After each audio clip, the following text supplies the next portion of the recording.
Hoy hablaremos de temas controversiales, sobre la historia de cómo se ha medido la inteligencia hasta ahora y de las inteligencias múltiples.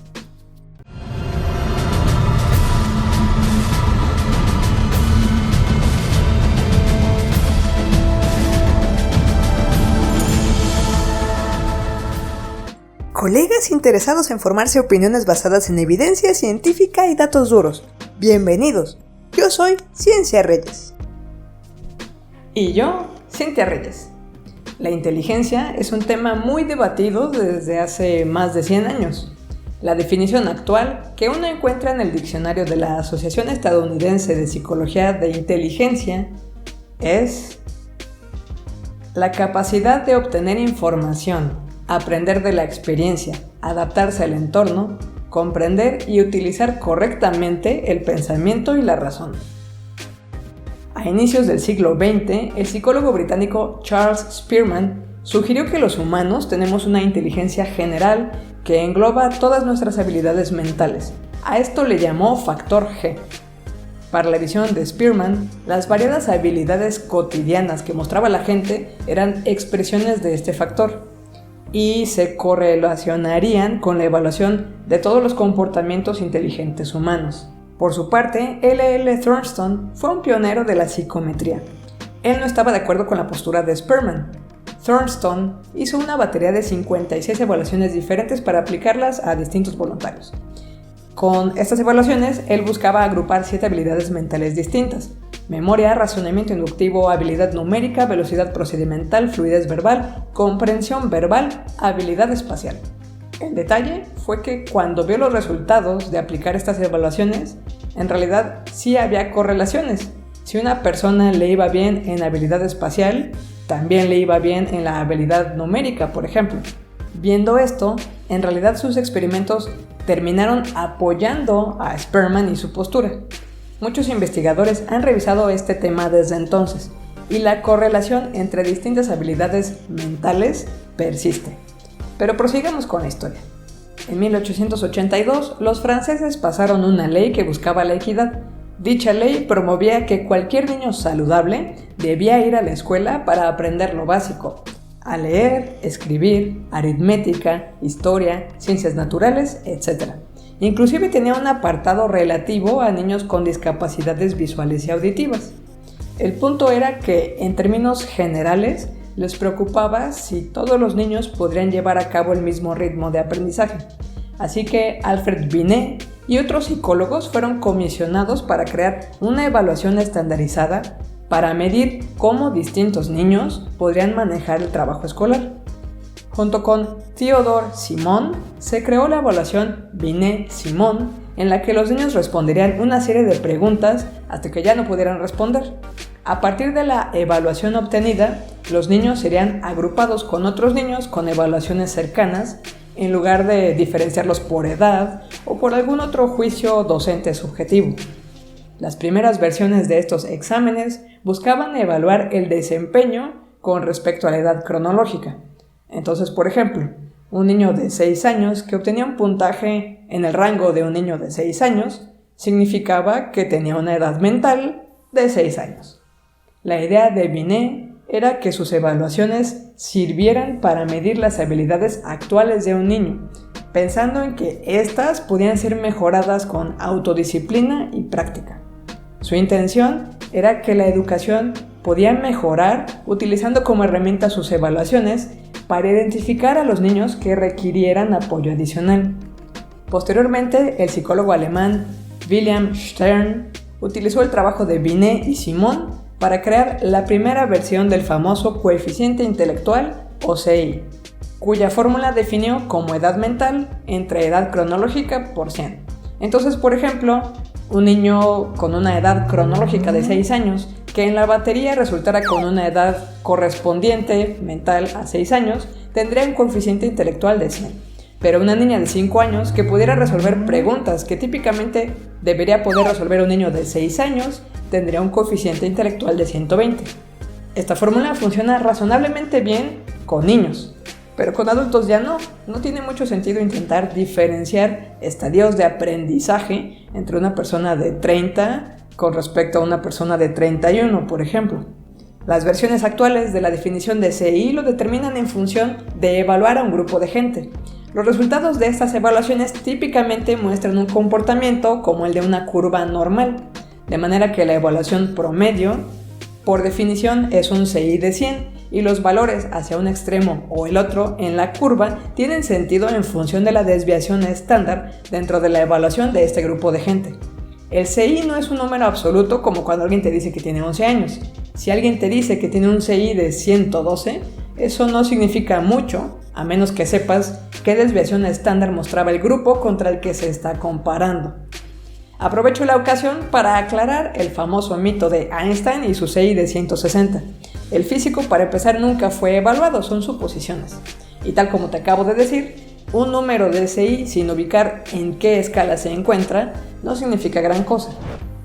La escala de Binet eventualmente fue revisada para utilizarse tanto con niños como con adultos y se renombró como escala Stanford-Binet. Aún estaba pensada en la medición de la habilidad de aprendizaje. Esta escala, por ejemplo, mide 5 rubros: conocimiento básico, matemáticas básicas, visualización de objetos en el espacio, memoria de trabajo y razonamiento fluido, que es la habilidad de resolver problemas nuevos. Las evaluaciones de inteligencia más utilizadas en el mundo actual son la escala de inteligencia Wechsler para adultos y la escala de inteligencia Wechsler para niños. La primera aparece en 1955 y la segunda en 1949. Ambas han tenido distintas revisiones. Actualmente se incluyen subtests que evalúan similitudes entre objetos y conceptos, patrones, vocabulario. Este tipo de evaluaciones pretenden medir aptitudes.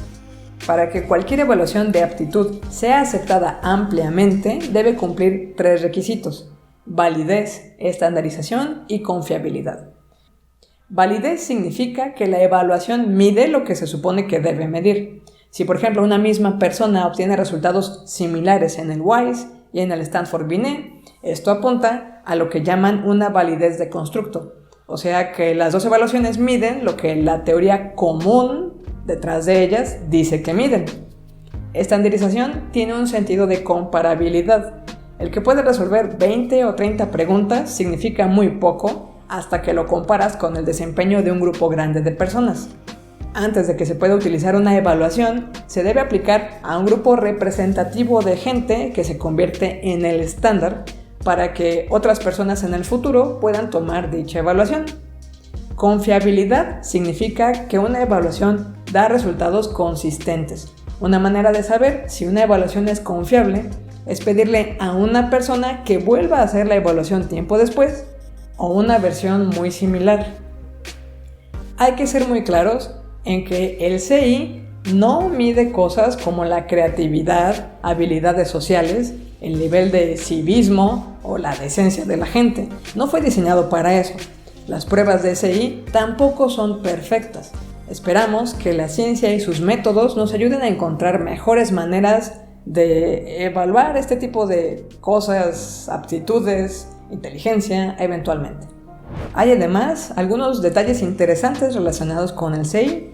Resulta que el CI evaluado puede ser afectado por distintos factores. Por ejemplo, la motivación. Un metaanálisis del 2011 concluye que la gente a la que se le ofrece dinero si le va bien en su evaluación, les va mejor que a los que no se les ofrece nada.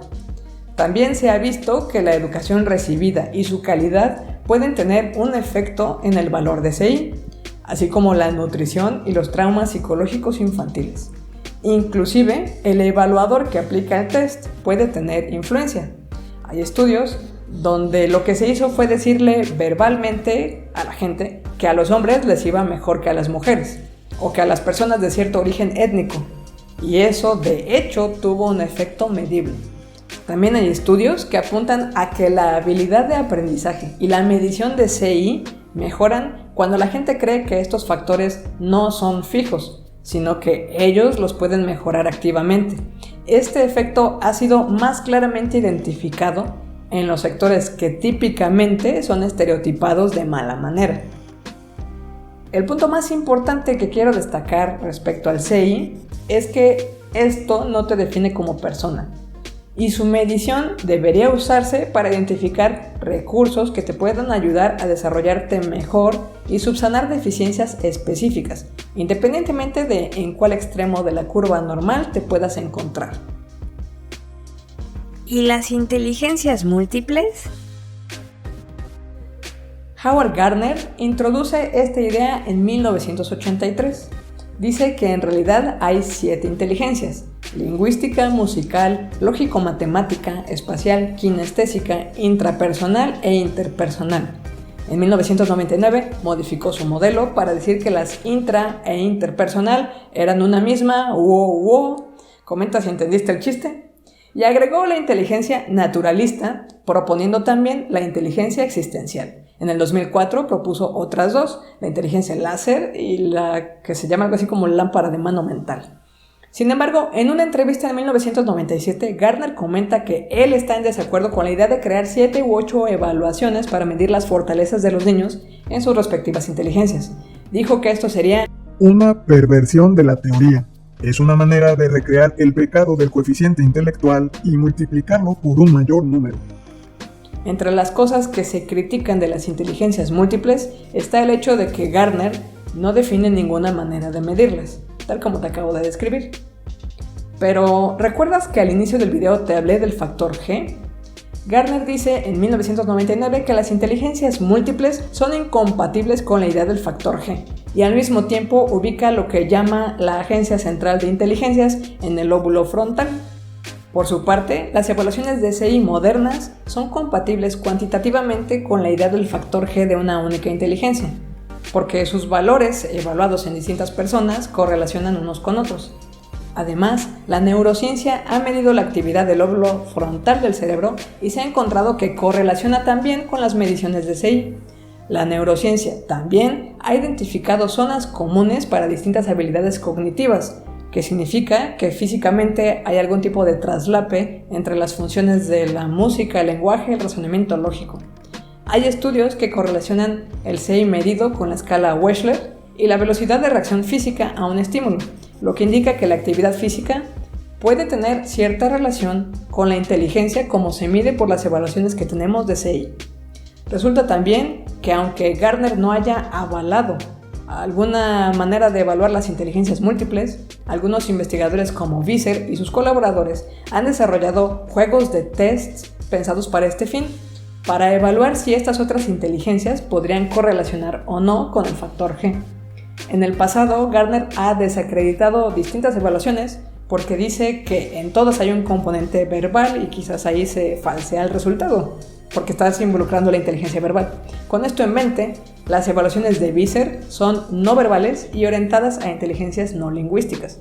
Para no hacerles la historia muy larga, sí hubo una correlación de varias inteligencias descritas por Gardner con el factor G, con excepción de la musical y la kinestésica.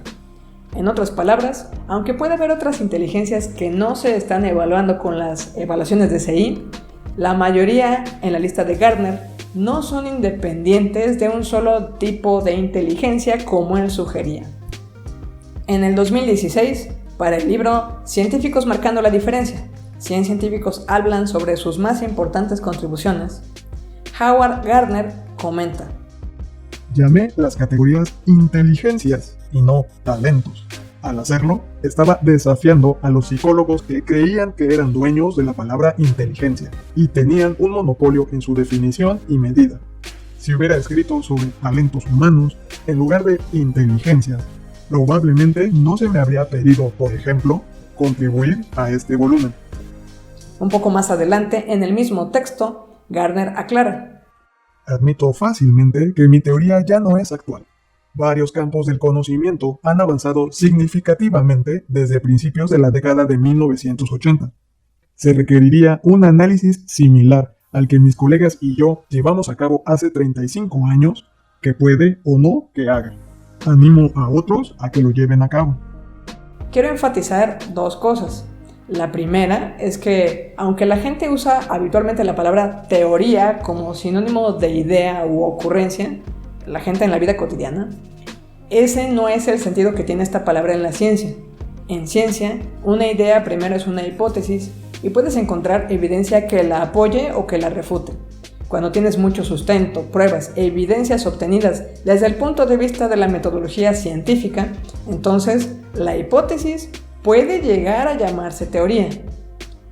Cuando tienes una teoría, es muy difícil que se llegue a refutar.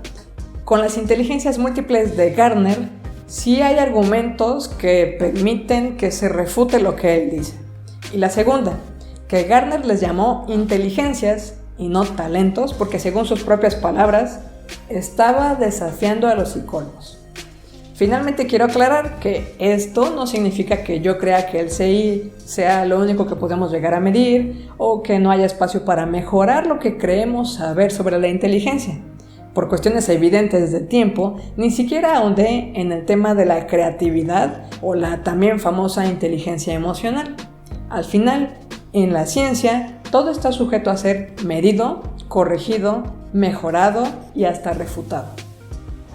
Si te gusta mi contenido y crees que tus amigos o conocidos podrían encontrarlo útil, apoya este canal compartiendo su contenido y suscríbete. Recuerda también darle clic a la campanita para que YouTube te avise cuando haya videos nuevos.